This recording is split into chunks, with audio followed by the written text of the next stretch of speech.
నీ హృదయం ఎలా ఉండాలని చెప్తున్నాడు తెలుసా? యథార్థముగా ఉండాలని చెప్తున్నాడు. దేవుని సన్నిధిలో నువ్వు ప్రార్థన చేస్తే ఆ ప్రార్థన దేవునికి ఇంపైన సువాసనగా ఉండాలి. ఒక సెంటు కొట్టగానే ఇక్కడ కొట్టగానే అక్కడికి వచ్చేస్తుంది మెల్లో కదా. నేను ఎలా ఇష్టపడతావు? నువ్వు చాలా చక్కగా మంచి సువాసన వస్తుందని ఎంతో చక్కగా ఇష్టపడతావే కదా. ఏదైనా పశువు సరిపోయింది అనుకోండి, దాని వాసన పీల్చు ఎలా ఉంటుంది? అబ్బా భలే అమృతంగా ఉందంటబా.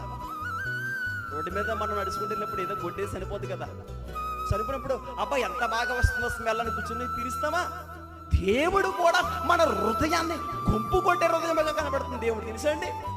మనం ఎలాగైతే చనిపోయిన పశువులు గుంపు భరించలేని వారుగా ఉన్నామో, మనం పాడినా కానీ ప్రార్థించినా కానీ దేవునికి ఏది ఇచ్చినా కానీ హృదయాన్ని ఇవ్వకపోతే